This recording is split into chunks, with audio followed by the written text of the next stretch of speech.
do like that name. Side of Madness. Yeah, really good. Side of Madness. And we're going. Alright, we're on. Oh, okay. Hello, everyone. If you don't know already, I am Samuel T. Phillips, and this is This Side of Madness. Today,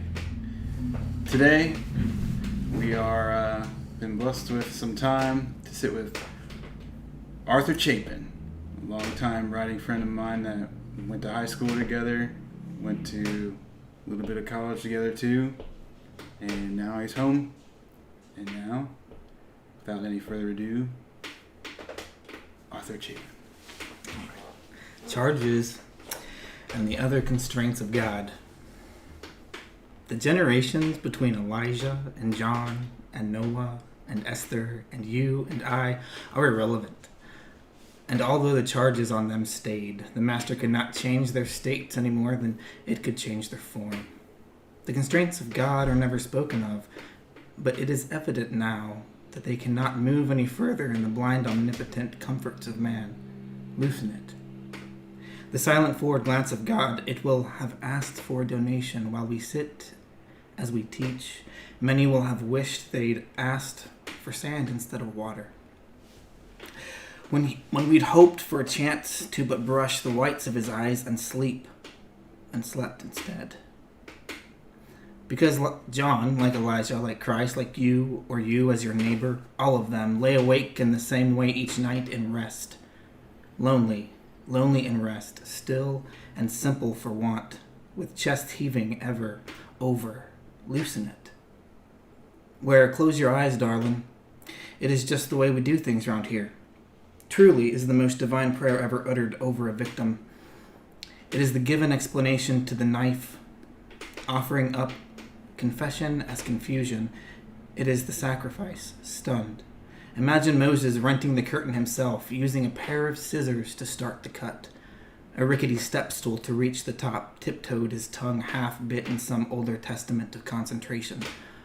But be still, stilled.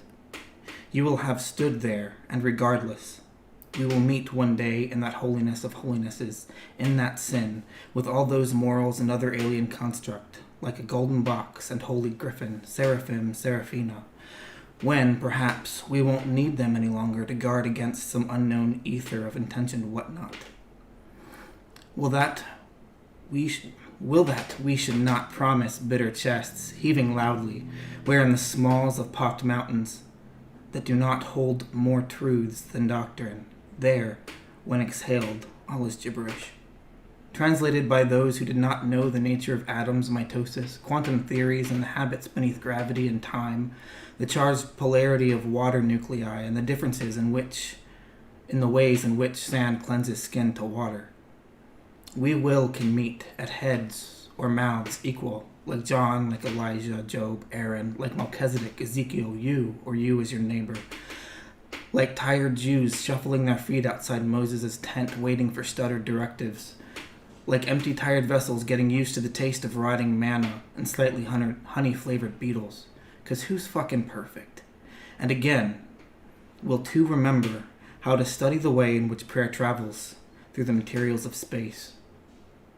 I would have let the ark fall to the earth and hit the dirt with a thud of every kind of secret covenant weight that it held, and just stop there and looked at all the dirt all over it.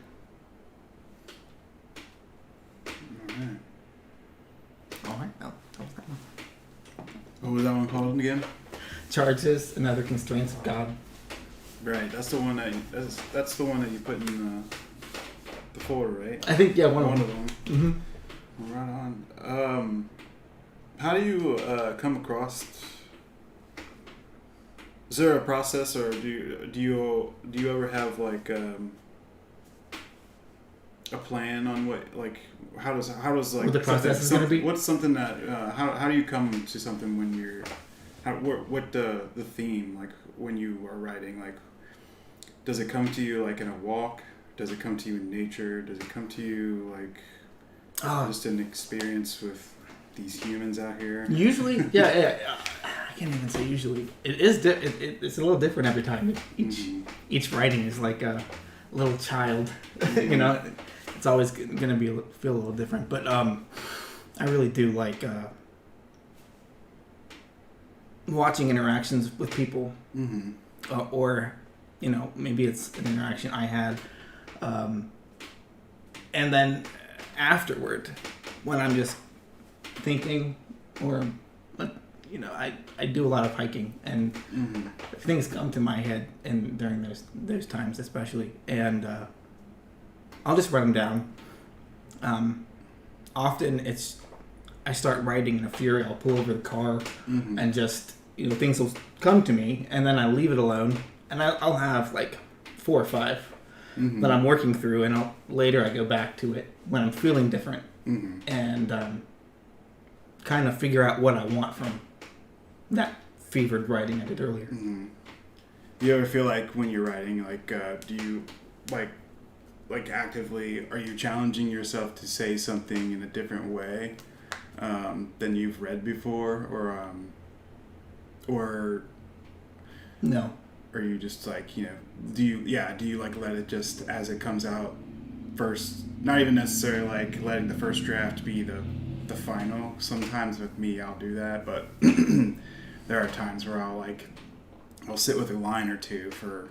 I mean, I was just looking over that, and I changed a few things right before I read as you're reading. Yeah. I'll do that sometimes when I'm, you know, in the open mics or something like that, and what could be like a mistake, like I do realize, I'm like, oh, maybe that would be better. Whether that's like something in like delivery, or if it's just like a word, you know. Like, that is cool that you do that. Damn. I do want to. You do right. You've always written kind of at length, and it does like this. Like it's like it is. You have some deep work, and there's obviously some like religious aspects, and there's a lot of that. Do you find like do you feel like that's something that you are addressing more as an adult, right? Growing up. For sure. With the. What's the like? I'm religious background, or do you find that it's something that? I mean, always is like it's something you navigate and adventure through childhood into adulthood. But did you ever write like about your religious stuff, like, or have that element in your work? Did you find that making it into like any writing you were doing as a kid? Or not as a kid, no, but you know, like high now, school. Not even then. No, not too much. Like I did do some you know. There's always going to be that religious aspect in not always, but in many of my pieces, because it's such a big part of my life. Right. Growing up in this very strong Latter-day Saint family, I have to, and you know, not fitting in that faith, you know, being gay, it was really, really hard to navigate things. So, you know, when I was a teenager in high school and stuff, they were just pissed off poems. I was just mad, you know. Right. And now that I'm navigating my faith and understanding myself more, and you know, and just appreciating the type of what I bring to the table. Yeah. It's easier to put things and question things, or just, you know. And I feel like a lot of people that don't know biblical text or they actually might not get some of the references that I make, like Moses renting the curtain with some scissors from the top. Yeah, I think that was lost to me, but I feel like in the Bible, in the tent temple, the curtain was rent, and that separated the holiness of holies, like a very, very sacred place in the temple that only Moses would go to. God was mad, and he I'm going to mess up, you know, no, don't worry. The story, but anyway, the curtain was rent from the top down, so it was God who ripped the curtain. And so I just imagined Moses up there like, I'm going to tell him that God did this. See? And then he starts the cut. Yeah. Yeah. Do you feel like so like with me like religious wise like I find myself writing in like I grew up and was raised Catholic and they're like you just like navigating from early age just like in high school and then started really kind of picking it apart as when like you know getting into higher education. But like do you ever feel like there's like a reforming of like what that religion like you're saying like it's really tough to be like gay and like in a religion like the Latter-day Saints or any religion really like because it's very taboo and it's largely almost unaccepted and like it's like but like as a black man like there's a lot of like things in the Bible like I don't know if I I exist in this in this world can exist with this in this religion like that's true. So like just that alone and like I found myself like being like you know rather like just reforming it in a way that because I don't necessarily have like a strict faith or anything that I go by, but there is a spirituality that I have that you know I think the older you get there is like you know the religion almost becomes just humanity human just how human like being more human being more you know you're like those morals and values that are like printed in the books sometimes don't really match up with what is like going on in the world. Yeah, you're right. Where you fit in, like it almost doesn't. When you do read, like you don't feel like you fit in. So I do kind of like that. I don't get into. I mean, there are some places where I do. I'll read. You know what? I'll read something in a second here. Kind of along those lines, but like being able to look at things that aren't necessarily you know, a religion, but like it feels like that because there is a communion there with whether that's like elemental or just, you know, there is connection with people that you did not expect there to have. So do you feel like there's like some sort of reforming of the religion that you grew up with to kind of find the place that you like not even feel like you're changing it, but you're just it's my understanding of my own path. Like it's all me. Like the faith, the doctrine, that's all going to stay the same. Right. And so I wouldn't want it to be different. And I just am figuring out how I can fit into it. If I do, we're not. And where I am, like right now in my life, it's like I can still go to church, but I can also say I'm going to leave it. You know, and still be there, but not maybe like I was before. I don't know. It's a journey. Yeah. And honestly, when it comes down to it, in simplest terms, spirituality is just the way we treat others. Are we kind? Right. You know, and that's the crux. Yeah. Yeah. So I will share something that kind of goes with this like idea of like what like a religion can like what feels like religion. I've written this poem called 1998. It's an older one. Good year. But good year. Yeah, one of the best. Like because that was the year that I started skating. Oh yeah. Did I put it in here? Or did I put it down here? And just skating. For me, it felt like religion. Like, not necessarily, I didn't really know that that's how I was feeling then, but there is that communion with, like, not just guys that were my age, but, like, just older dudes who the decent ones anyway. Like, the ones that were, you know, not abusing alcohol and drugs every day, but, like, ones who actually, like, you know, had some sort of guidance and it necessarily. An older person always took me under their wing, especially if I went to like Lunkin Airport. Yeah. You know, where like there's like one skate park around, and there's always someone there that would like end up talking to me and like helping me out with stuff and you know skating with me. Yeah, I mean there's blood in it. You know, there's blood in it. There's there's challenges. There's it puts you around those people that you kind of begin to build that identity and build that connection that does feel very it's spiritual, like between the creator, whereas like it feels like very much like the closeness, but in physical form almost, where you're building this trust and you're building this community and church or whatever. Right. So yeah, I don't know. I feel like I'm talking too much. This is 1998. I discovered church and religion. And in the beginning, like any new life, there is ignorance and no known age of reason. Belief was in balance and metal-to-metal tricks, in wood-splintering, blood-drawing bales. Foreman mixed the devil into slow concrete batter.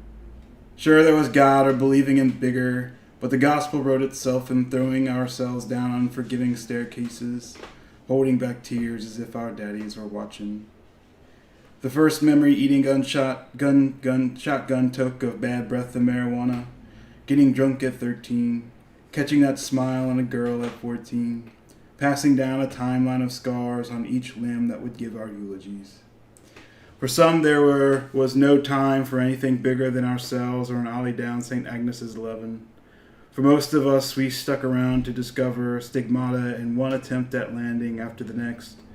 The Trinity between the Holy Ghost, our bodies, and the crosses we rode beneath our feet, and we became apostles, brothers, fishermen even, with every blood spatter shot from our elbows and palms, taking every painful purification to ease our losses. The closest to truth and humility was never in the hardness of a pew, nor was it in the uncomfortable confessions, but in the last push before popping, where hitting the ground meant rolling or clasping our hammered fingers around the tender forgiveness and busted ribs, shredded knees and ankles, and love broken into our bodies. In 1998, we found church and religion. That's awesome. This is funny because we were talking about changing words. Like, I did read this out recently, and I said we instead of I, and I was like, that's so much better. Like, cause I don't want it to be just about me, because I mean, we still get together to this day when we do see, put down our, smocks and put on our skate shoes and get on the boards and get out together. We still, that connection and that community still exists, and I still see it in the parks today with like other kids who are just, running themselves into the ground until they're too tired to do anything else, and then they sit down and I can hear them talking. I'm like, oh my god, that sounds like just like talking about girl like this. I was just at Ludlow the other day, and like they were just like talking about girls, and they like they weren't like planning on having sex, but they were like, we got condoms. Like they're just talking about them. Like, yeah, we're gonna go put them on doorknobs and stuff. Like I was like these kids, dude. Like it just like up to like just doing like just like, we got condoms. Like, we don't know. I was like listening to them. I was like, they have no clue what to do with this thing, like whatsoever.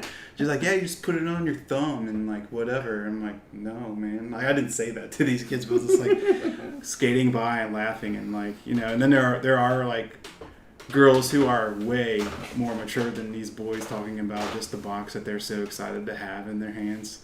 It's actually pretty funny. That I think that's something I might give a shot at writing about, because that was really interesting, like overhearing like the perception of what sex is and what it is you do with the things but it's great to hear and see, even though it's a funny little example, but it's love, man, and it can be religion. I feel like it can be just about anything, like when you do feel like that kind of connection with people, especially if you the people, man, that's church. Like I feel like if you're just finding that you're in church. Like I tell my mom all the time, like just stepping outside the door of the house feels like I'm in church and I'm learning, being shown something that day. Like more than just sitting. I mean, the message has always got something when I do go to church, which hasn't been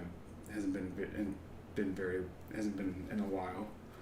But being out here and experiencing just the human life and condition, is like it's so heavy. Like I'm just like I don't need any more church today anymore.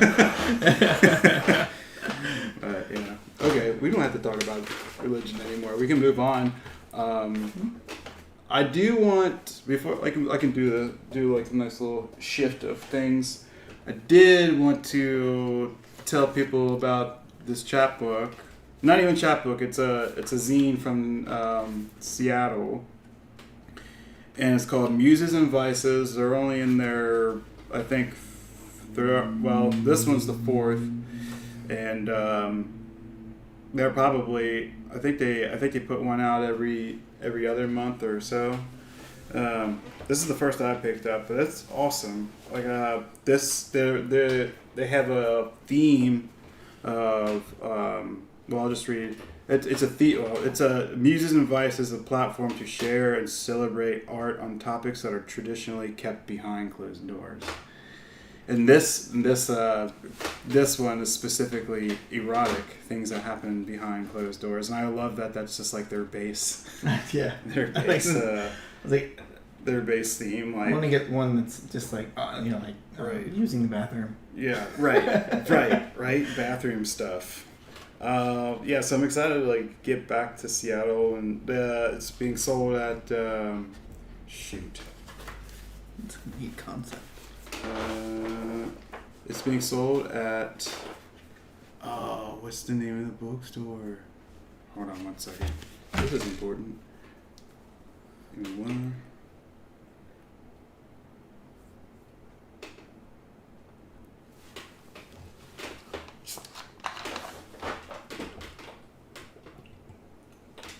The Elliott Bay bookstore. That's like Elliott Bay Book Company. It's like right next to Seattle Central. If you know where all that's at, that's like it's like the major bookstore there, and totally lost it there. But I do want to share a couple pieces by this poet Ruby Spring. Usually I would contact the artist before reading this, but since it's a zine, I don't think it really matters all that much, because the more exposure and putting people out there, the better.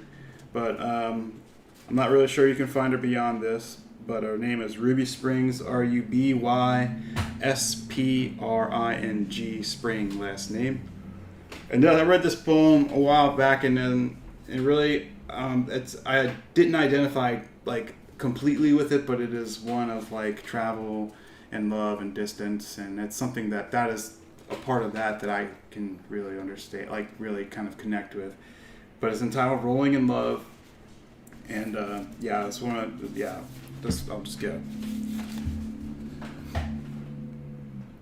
It's all a front, What, acting so confident? Yeah, I don't know what I'm doing. You pulled your shirt off and laid down on the bed. On you pulled your... on you back... I'm sorry, let me restart. You pulled your shirt off and laid down on the bed, on your back, and took a hit from your silver nicotine vape. See this symbol? You showed me a tiny hand scribed engraving just under the mouthpiece. It means nothing. This is nothing. I lay down next to you, turned away. I felt your hand on my waist. Take this off, you said, pulling my shirt up. You turned my body toward you and brought your mouth to my lips. I needed this, you said from the floor. Yeah, I can tell. Thanks for doing it with me. Come down here with me. I have no interest in sex right now. I mean, I'll totally fuck you if you want, but I'm definitely not horny. Nah, I'm not either. Maybe in the morning, I said, crawling down to you for a kiss. In the morning, we fucked ourselves silly. Then we made breakfast, eggs, toast, tomato and avocado. We took a walk in the woods, rolled down a grassy hill, ate pastries for lunch at a self-proclaimed very French bakery. You did the craziest parallel parking job I've ever seen, on a hill, in a manual. If it was all a front, I was fucked. I left Seattle for Berkeley the next day. Now I'm in Dubrovnik. Now I'm Budapest. Now I'm in Mura. Now I'm back in Berkeley. Now I'm with you. Now I'm not. Now I'm with you. Now I'm not. Now I'm with you. Can I stay? It's not a front. She's so good. I really like her her style. I mean, and I like, it's really prosaic, and it's something I want to really try to get back into. Just like writing about lovely things again. I feel like it's been down and not just specifically over the last like couple of weeks, just like that, and just down in the muck for at least 3 years, 2 years, just because it's so hard to not see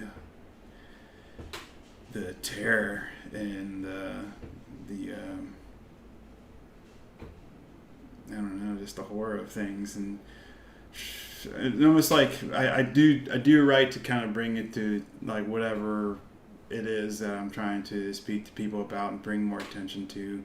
And I do write things in the darkness a bit, just because it is easy. It's easier to deal with when you when I do write about it, and when I go to the open mics or whatever. So yeah, I feel like that's something I need to kind of divorce myself from for a while, because especially now, because I'm kind of like in a shitty moment right now, and I feel like writing some love poems again, like or just whatever, not even necessarily like not true traditional love poems, but like I don't know. What do you think? I get that. Like I've been lately, whenever I've really been down, I usually would like listen to something that would mimic what I feel. But lately, I have been like listening to a lot of just contemporary classical music, and just hours and hours of it, and it just provides a space for me that I can just fill myself in, and like fill myself into that space, and the rest of the world I can kind of push out. Not that I'm trying to ignore it, but it's self-care, because you're right. It is not the world that we grew up in. It's it's different, and things have been pretty bad. So and with I don't even know the last time I really wrote anything that could be described as cheery or tearful. Yeah. Yeah. I have this thing where I will ambush people with like beauty. That's great. and then bring them into this drive-by beauty. Yeah, I'll bring them into this like.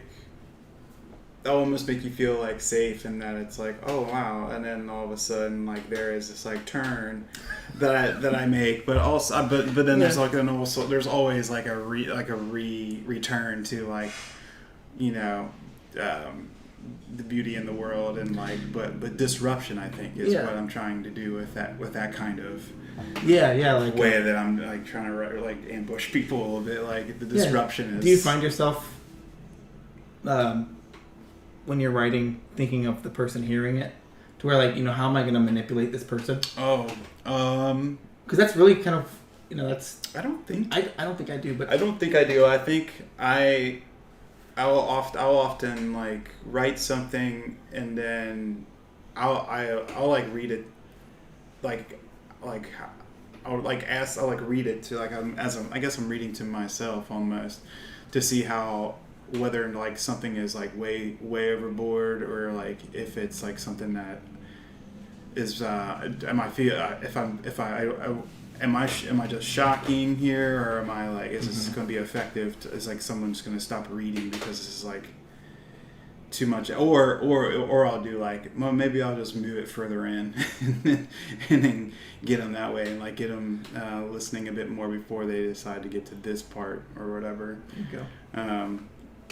Yeah, I don't, I mean, I when I do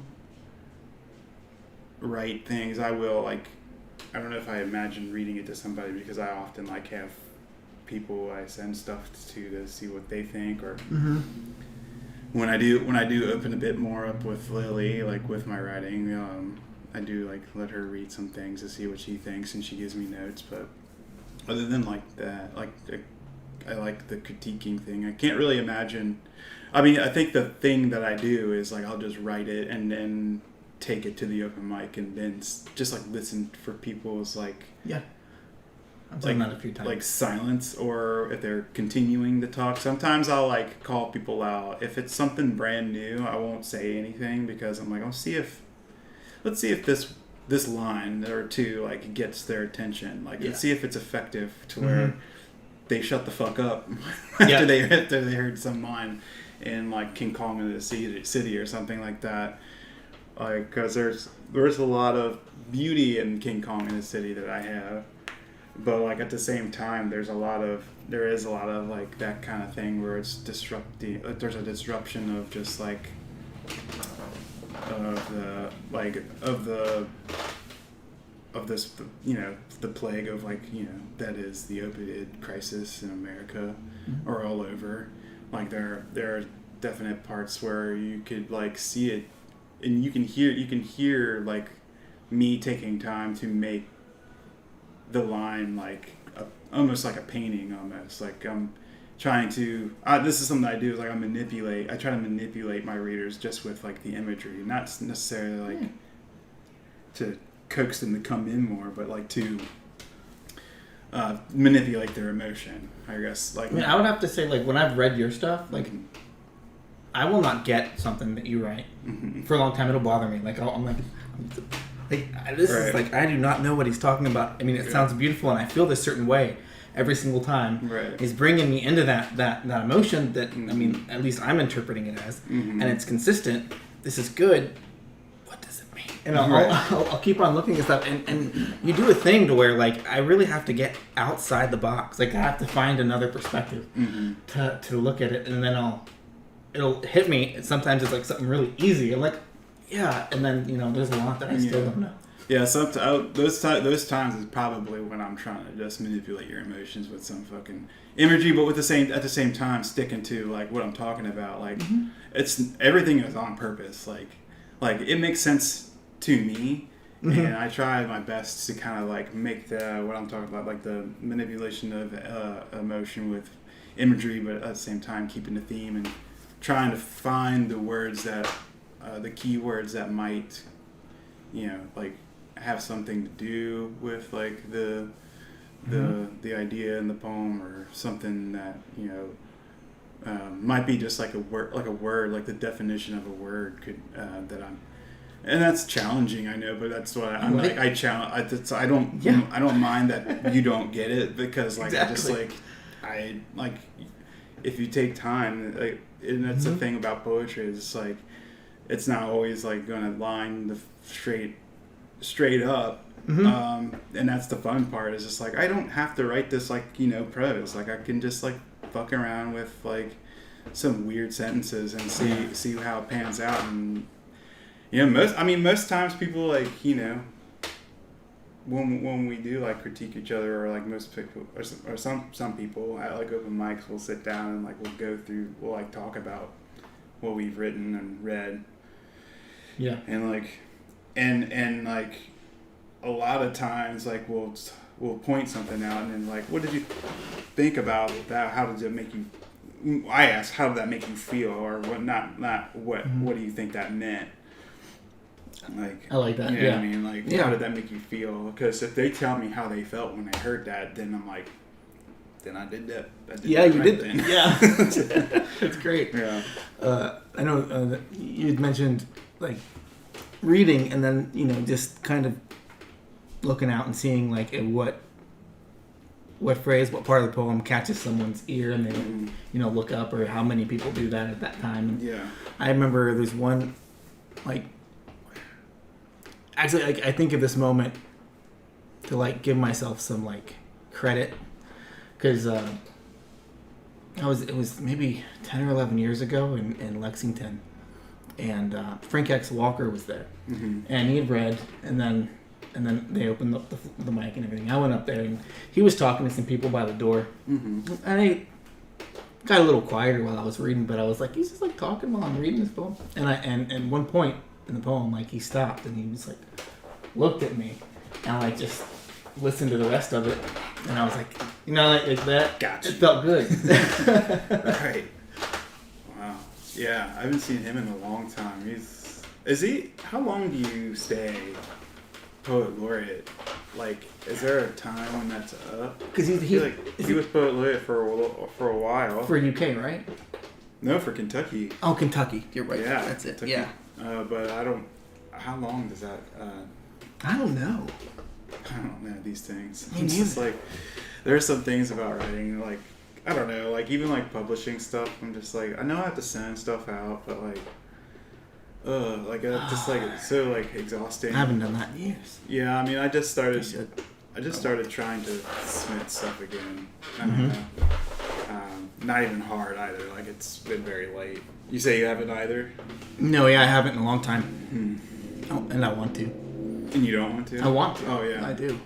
Do you, okay, so you did say you started painting more recently.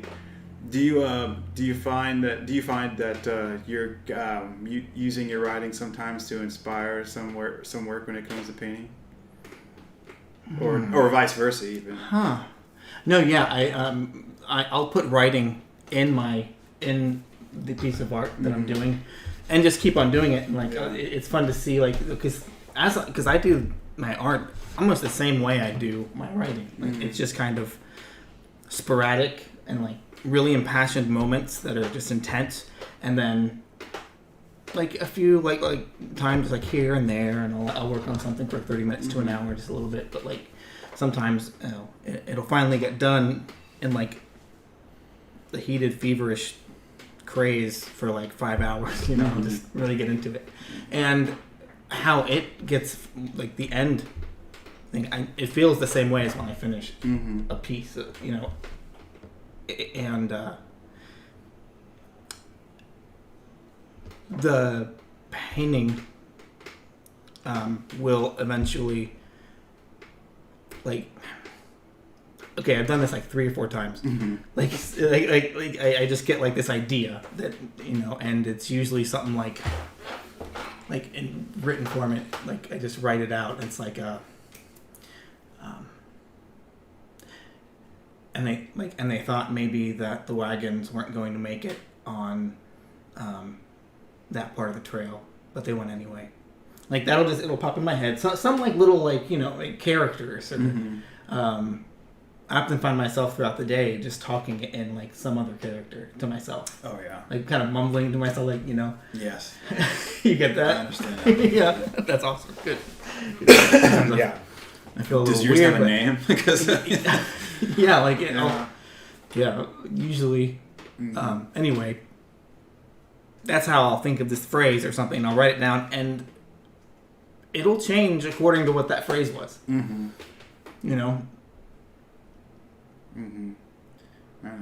I find painting is more like therapy for me. More so than writing. Writing is my first love. Writing is, like, I love it. But do you feel like that's because it's more like, writing? The words are tangible, right? Because, like, you hear them. You must, hearing the words hit your ears. That I feel like, and just the vocabulary and the language, like, whatever it is, like language is, like, tangible in my mind. Like, I think it is too. Yeah. But, like, painting, I guess, is more. It's not necessarily the black and white paper, the black words on the paper or whatever color you're writing with, like, there is that, but there's more, I guess. Yeah, there's just a different form of representation of color.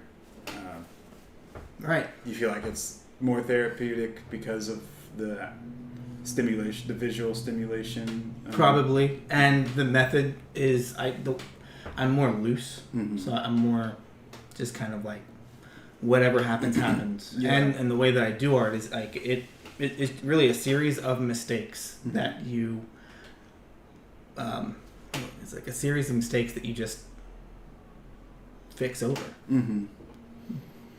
Yeah, every time I've tried the painting, like I've never had a plan. Like I don't there's an idea, right? That like I except for one chapbook, I've done all my chapbook covers like just with like India ink, just like free inking, like trying to be Ralph Steadman of some kind. Because it is like the ink is like ink is permanent, you know, like you like. And like it's just like with a calligraphy pen, like a part of it will like catch part of the page. You'll stay somewhere too long, and then like the tip of it will stick, and all of a sudden it flicks across flicks stuff across. And that day that I made that accident, I was like, I'm gonna just do that on purpose, like all the time. Because like the way that the just the way that the black ink like hit the page, and all of a sudden like there's like this constellation or this nebula or I don't know, this mass of like black stars just appeared like that's really neat. Inverse like the you know the negative of like what the night sky is, you know. I was like, whoa dude, this is like that's like cool. And it instantly like made me feel so good. It does. I think that it is more that's it. It is when I don't really paint as much as I do like oil pastels and I like mixed media with ink and maybe some watercolor. I use paint too, but it's usually with my hands if I'm using it. See, I was gonna say something. Oh, instant gratifying. It's instantly gratifying. And you got to work at it with writing. Yeah, for sure. And for me, I feel like those mistakes kind of come when I'm in the editing stages, because like here's one right here, like this one. Oh no, let's hold on. Do you ever like editing more than actually writing the piece? Sometimes, just because I will like. There are some times where I'll be working on a poem for months. Yeah. Because I'll type what I do is I'll write it in my notebook, and then I'll take it to my typewriter. I like how physical you make it. And then I'll keep on typing on my typewriter, because it's not just the script. It's not the scribbling anymore. It's like I can still feel the words coming out of my hand, but then it becomes there's a beat now that I have with the typewriter, and then I can see the words being pounded into the page, and I'm like not just like when I'm writing, I'm just like writing, like just like streaming it out. And sometimes I'll stop and look into a dictionary because I need something specific, and want to get something specific on to be trained to be put on the page. But yeah, I mean this is kind of mild, but like there's times where like there'll be like road maps for Yes. different lines to different for different like to go somewhere else, like this is going to be down here now, and I can't take stuff out like this because like I just like that's not even a good one. Like there's some that, like in my notebook, I'm just like, this is down here now, like arrows going here and there, and this down here is just like fucking title. Like I'm messing around with titles. Yeah. I'm like, do I want it to say this? Like I started, let's see. While hands wind down in the crook of the Holt, and I said, while hands wind down the crook of the Holt, or while hands swapped saliva behind renditions of the infinite. You know what I mean, dude? Yeah. I'm like writing these like wild, like sometimes those long. Oh, I love long titles. The long titles are fun, dude. But I'm like, can this is probably should just be part of the poem. Like it already is, you know. But like, No, I've had poem titles longer than the poem. yeah, I think I do. I love that stuff because then it just becomes really more of a part of the poem Yeah. than a title usually gets to be. Mm-hmm. Oh man, that's funny. Okay, so we haven't really been reading any work, but I do want to read one more by Ruby Spring before I put down the zine. Muses and Vices. You can pick up. It's a little cool, like sheen of their cover there. You can pick it up at Elliott Bay Book Company in Seattle, not too far away from Seattle Central. Just look it up. Where it's just not too far where the Chaz was, or if you know that or remember that, the Chop, where the people occupied the streets of Seattle for, I think it was a month or so, and took down and occupied the police station during the uprising in Seattle. So check out this chapbook. Well, not a chapbook, it's a zine. And if you missed it, it's Muses and Vices is a platform to share and celebrate art on topics that are traditionally kept behind closed doors. Mm-hmm. And this is specifically the erotic edition. There's lots of pictures and different stories next to art that the people are submitting. Photography, paintings, and lots of poems. So this one by Ruby Spring is entitled "You Turn Me On." June 4th, 2018. Sitting in Owen's car while he tried to pull a motor for his camper, in response to his question the night before, "What do you like?" If it's real, it turns me on. Like genuine leather, the taste of salty skin, the smell of sweat, dirt, and sunshine. I like running through tall grass, scraped shins and bruised knees. If you teach me something you love, I'll stop listening and fuck you on the spot. I like coarse hair and hands, fingernails filled with a day's work, eyes filled with a lifetime of thought. I like being stared at. I like words, good tastes, and custom tools. I like vulnerability, letting go, surrendering. I like fighting back, winning and losing. I like the edges between things, the ebb and flow of magic crashing onto the electrified sand of new love. I like hot saliva, and the jolt of a finger up my ass. I like not being asked. I like honesty, openness to change, mature, arguments and unconventional ideas.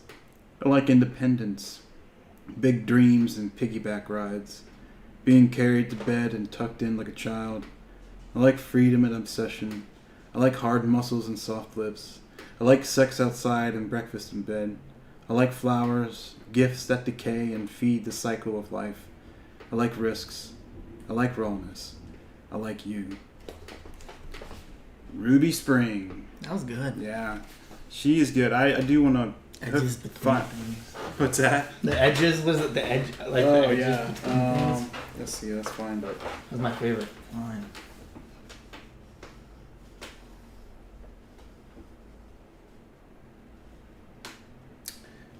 I'll start at the beginning. I like words, good taste, and custom tools. I like vulnerability, letting go, surrendering. I like fighting back, winning and losing. I like edges between things, the ebb and flow of magic crashing onto the electrified sand of new love. I like the edges between things. I like that. Man. Yeah. Yeah, I'll hopefully be able to find her. If I can find her, I'll put her up her spot on the stream on YouTube so people can find her outside of this the zine. But with that read, Arthur, you wanna share one more thing, and then Sure. I'll share something too, and then it looks like we're approaching the hour. So All right. yeah, we'll listen to what you got, and then I'll read. Actually, let's you close. Okay. I'll read, and then you close. Yeah, good. Okay. So I've been living in Vancouver I say moved, but I don't live there. I don't have any status up there. Eventually, but I've been in Vancouver for a year this past July, and it's been great. It's been interesting. I've had this experience of living in our own country and having the juxtaposition of our hometown and then being in Denver and then being in Seattle. And I'm sure you have that too, because you've kind of been in a couple places as well. Yeah. So it's been interesting now being in another country and being able to stand right next to, and it's not I guess people the population wise, everybody still speaks the same language. There's lots of different languages all over, Vancouver, but and there's it's vast and eclectic styles and people and art, and it's very diverse. There's a lot of Asiatic folks there. It's really white actually. There's not that many black folks up there at all. But Seattle, and it's only 2 hours away, and it's so much different. Seattle is very, very diverse, and Vancouver's just diverse in a whole different way that I wasn't ready for. Canada, nowhere in Canada do I imagine I know that there's black people that live there. Right, there are, but it's just not as it's Canada. Yeah, I don't know. It is interesting because there's, like I said, there's a huge population of all different kinds of folks, that Asiatic folks, and that is one of the most interesting things about living there is just seeing that, there's a lot of white folks here, but dude, I feel they are the almost the minority here, because there are so many Japanese, Korean, and Vietnamese, it's amazing. The culture and just getting that, and the food, and just the people and how they live, and being that close without being in another, being in Korea or whatever. But it's super interesting. There aren't a lot of black folks there, but it's so interesting being in such a heavily populated Asiatic people, and being able to live close and with them like that, and it's almost I'm in their living room, and I'm staying too long or something like that, you know what I mean? That I'm don't look too much, man, just be cool, just hang out, let's just live, it's just interesting. Just the shift, But anyways, it does nothing to do with this. That whole spiel. It's just interesting being in a new place and that has to be. And coming from the Midwest of Kentucky, and not no longer being in my own country, So this is a poem, sort of with that idea. I write poems every time I come home. That's kind of me walking hand in hand with Covington. I said this last night on the last stream, just asking Covington how she's doing. How are you doing? Are you okay? And it's it's honestly the same thing. There are places I go in my city where I'm asked questions are you okay? You know what I mean? And I'm have this full on conversation. with Covington. And this is the first poem that I've written sort of along those lines, like, but with Vancouver. So this is entitled Blaze On of Burns for Vancouver. Vancouver, I see you wearing shoes in the house, Vancouver. Vancouver, how come your squash are so expensive? Come, we can jaywalk together, show you how it's done. You're good company, so could you not mention my elbows on the table anymore, please, Vancouver? Finally, believe me when I say you are the fittest of the four. Will you now enjoy more wine and another handful? Cops are still a terror, no news to you. It seems their collars just kept their crease. Vancouver, stop being so serious. Why aren't we swimming, goddammit? Rather you prepare your entire wardrobe for the flood? Come now. Put down the knife. Vancouver, I love you. I love when we get greasy. I don't mind your dog plays with all their teeth. Let's have it. Just promise me you'll more often comb self-care through the CBP. Imaginary lines for what? How dare you attempt to confiscate my Narcan? I let it slide. A life, either way, you've taken. Keep air in our tires clean, Vancouver. I think you dance beautifully. Let me believe you to be something to always have matches in your jacket. No doubt there is something about you. Don't mind your vulnerability so much, I'll get them back. Drop your wallet every now and again, Marvel, mountains, cloud of hair, urgency and everything, Vancouver. Every one of your cars tried to slaughter me too. It's clear who we are in the rain. I see the look in your men's eyes. Allow me to wash your feet. Your hands out and cold still as mine. Let's skate together. Of course I wore this yesterday, Vancouver. Get your shit together. This town is run with powerful witches. Was that excrement and milky oat of vomit I passed in succession last night, Vancouver? You steal my heart, city girl. You're rowdy. You're ready. We are waiting anxiously, Vancouver. What do you have in these shops?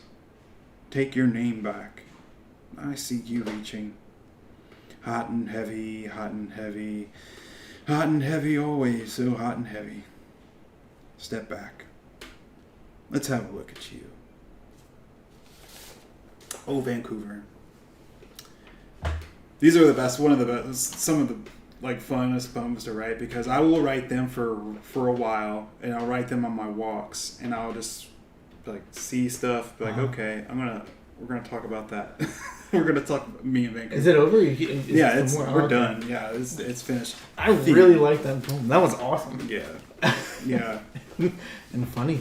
Yeah, thank you. And poignant. I liked it a lot. I mean, that's, if I heard a poem like that about somewhere,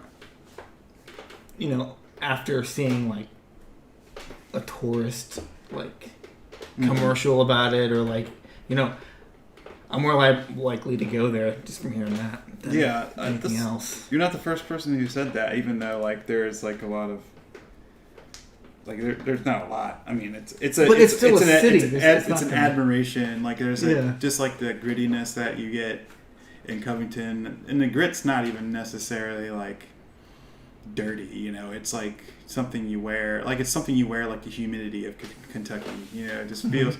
For me, I love the humidity. I love how it lays on my skin, and I love how it does make me perspire quite a bit. But at the end of the day, my skin feels so nice just from being in humidity. But that's what I mean. I love Covington for its grit and its sugar. It's really sweet. It's sweet, gritty. It's gritty. It's sugary grit, I guess. Sugary grit. But there was something I wanted to say. I wanted to talk about something really quick. Oh yeah, I said there's a. I don't necessarily explaining things, but it is another thing about living in Vancouver that there is a lot of girls who live there. It is massively populated with women.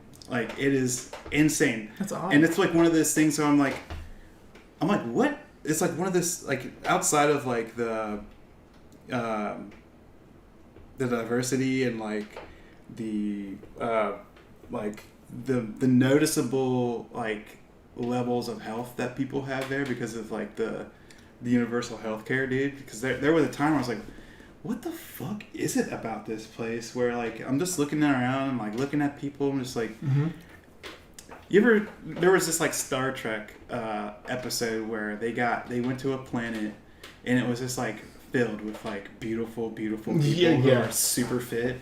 That's what it's like. But like if you like disturbed some like flowers of some kind that are on this planet, it was like the ultimate sin and you're put to death. You know what I mean? Like, but that not comparable, not the death thing, but like seeing just like these incredibly like fit and like beautiful. I'm just like, it's not just them being fit. It's like they have like they're enjoying their fucking health because there's like so much access and like you're taken care of. Like if you need to get something checked out or whatever, like dude, like it's or whatever, like emergencies happen, like you're not gonna like lose your bank account. But like so that's just one aspect. But like that another thing was just like there is a lot of women in this city. Like where are I mean there you can there are the guys are there, but it's just like I mean seriously, like it's like I think there's for every five girls or five or six girls there's like 2 dudes. Wow. 2 men. And like that's another one of those things. It's like wow, that is another why it feels so weird. Not weird, but you know, like otherworldly. Otherworldly. Like, yeah. Weird. It's a fun poem to write, and it's, honestly, I could continue writing that poem. Yeah. If there's anything else that me and Vancouver need to discuss. But yeah. All right. Well, this has been This Side of Madness. I'm Samuel Phillips. This is Arthur Chapin. Arthur, if you want to close us out tonight and read one last thing. Yeah, I'm gonna try to do this every other Wednesday, but my life has been such disarray these days that I haven't been able to really get on here other than to talk about some bullshit that's happening. I'm not gonna bring it here, but yeah, I'm gonna try to bring back the every other Wednesday so that we can have more people on.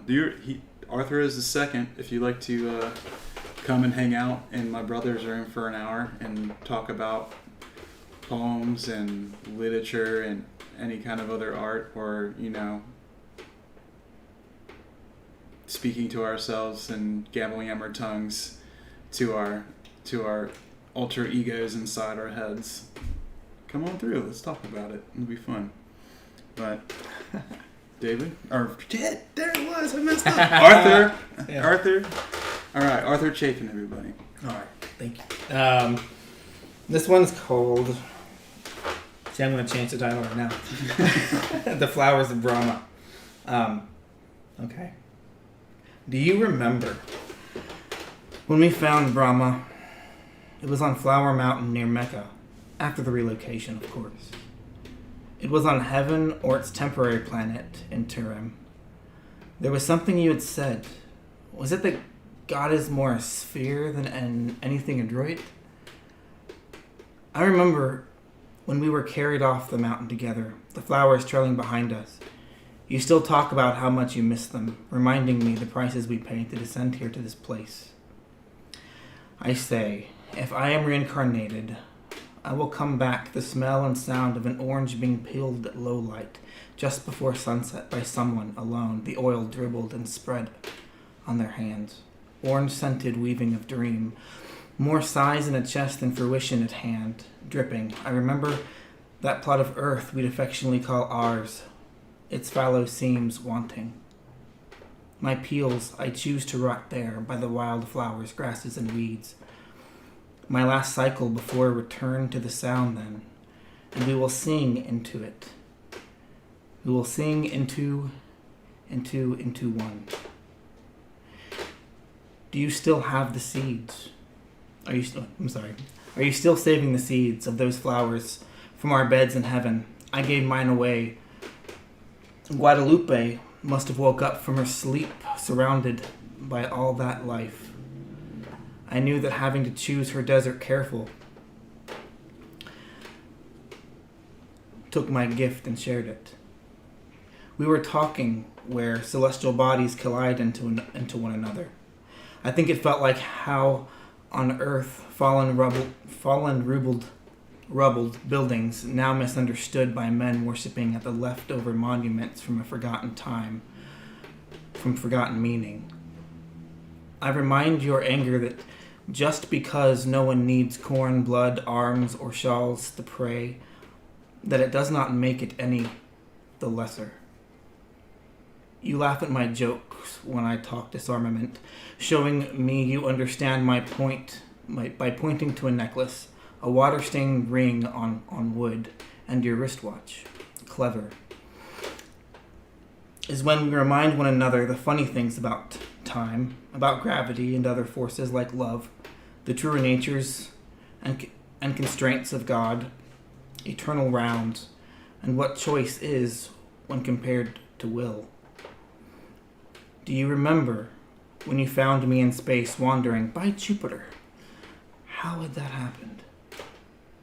In a state when you discovered the small of my endless home, how loneliness violently held itself with grace, coddled, inui dreaming of suicide as it looks for company, you see?